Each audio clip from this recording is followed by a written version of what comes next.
and we still don't seem to have a solution to what is clearly going to be a problem. Yeah, it's not a surprise. We've known this was going to come. Yeah. Actually, Mark Rowley is choosing to hide behind the European Convention of Human Rights, Article 10 and 11, and he's choosing to interpret the Public Order Act and the Crime and Disorder Act in the most lenient way. Yeah. There's been a letter issued by top KCs and lawyers, including Lord Panic, you always see at the Supreme Court, saying that this does meet the threshold of being a serious disorder threat. Now, look, let's make no bones about this. It's utterly despicable and reprehensible that this protest, which is in part organised, let's remember, by Hamas supporters of course it is. and activists, is going ahead on Armistice Day. It's insulting to Britain. It's a slap in the face to those veterans who fought for the very freedoms that are being used and abused to undermine our culture and our civilization. But I'm actually a free speech fundamentalist. And I equally support the rights of those who are concerned about Islamic liberalism to go on a protest carrying pictures of Muhammad and potentially even burning the Quran if they choose to do so. And if I support that right, I have to support the right of protest, so long as they are policed effectively and strongly. And also, there should be a ban on anything in central London. This is the key thing. The current march route is from Hyde Park from Marble Arch down to Hyde Park Corner. That's within an easy walk of the Cenotaph.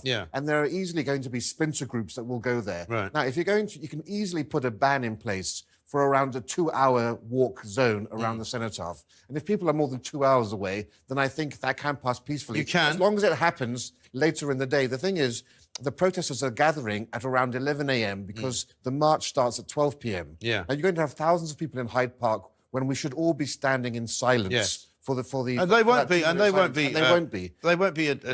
using the silence for anything other than shouting. I'm sure that that's what they'll do because they'll see it as an opportunity. And, you know, I accept that some people like yourself are free speech fundamentalists, but in the end, what these people are doing, as I said in my little speech there, is that they're using our kind of tolerance and they're using our good nature, if you like, to basically take the mickey out of it and to say, well, we don't really care.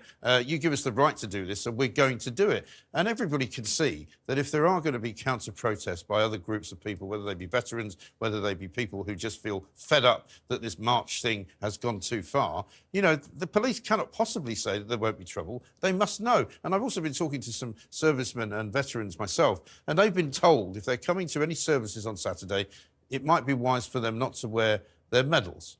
And it might be wise for them not to wear any sort of regalia while they're walking around in public. And that, to me, on an Armistice weekend is an absolute nightmare. Ridiculous thing to have to say to people. Well, I'm fortunate to have 2 medals, which I will be wearing on Armistice Day, and I will be going down there for this occasion. But you're quite right. We are having our rights and freedoms abused and used to undermine our culture and civilization. And this really goes to show you why this isn't actually about Palestine. Of course, because when you get Islamic fundamentalists and BLM and the socialist worker allying together... And Just Stop Oil, This is about much more. This is about hatred, not only for Israel and the Jews, but more broadly for Britain and the West and for our values. Well, there's no question that there are people in this country, some of whom may have been born here, but many of whom have come here from elsewhere, who don't at all appreciate British values, who don't at all appreciate British tradition or British culture, and who don't see that we should commemorate in any way anything that our armed forces have done. And in fact, quite the reverse. They probably think that we should be, you know, paying them reparations and saying sorry for having killed people during some world wars. Well, Mike, you couldn't be more correct on this issue. And I just want us all to please spare a thought for those World War II veterans who are still alive and who've marched down Whitehall proudly and solemnly on so many occasions. And they must be forgiven for thinking, is this actually the Britain that we fought to defend? Yeah, exactly right. And I mean, there's also Section 40 of the Police Act. Lawyer Stephen Barrett has quoted this.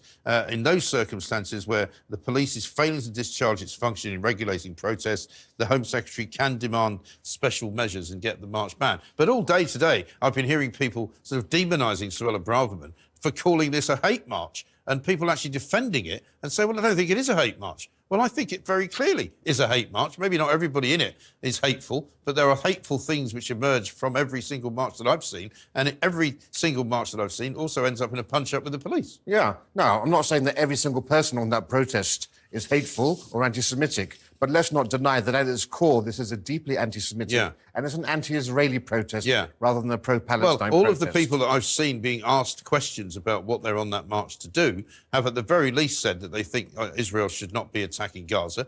They don't think that Israel has the right to exist. Many of them think that Israel should be wiped off the map. They chant from the river to the sea in very large numbers, and whether or not they support Hamas, as you say, the marches are being put together by groups of people who are Hamas affiliated. Yeah, and never forget, Hamas was born out of the Muslim Brotherhood, which was a deeply anti-Semitic, Nazi-sympathizing organization that sent Muslims to the Nuremberg rallies of Hitler, that translated Mein Kampf into My Jihad, and that actually the Grand Mufti of Jerusalem, long before the creation of the State of Israel, met with Hitler and helped to organize a Nazi SS Muslim brigade to kill Jews in the Balkans. Right. You know, this hatred towards the Jews long predates the creation of the State of Israel. So those people who are going on these marches thinking this is all about 1948, what happened after that, are just useful idiots for the anti-Semitic cause, and it needs to be called out. And just contrast this protest with what we saw a few days ago in Parliament Square, when Jewish groups and their supporters gathered together. No face masks, no hidden identity, no intimidation, no aggression, holding Union flags and singing God Save the King. Now, if these protesters on Saturday want to show us that they are truly humanitarian and respectful, they'd be wearing poppies in Hyde Park at 11 a.m. and they would be, well, waving Union flag and having a 2-minute silence. I'll give you a little quiz. How many of the people who are on this march on Saturday do you think will be wearing a poppy? Well, I think zero is the answer Zero, to that. I think, is the answer to that. Let's talk now to British Army veteran Colonel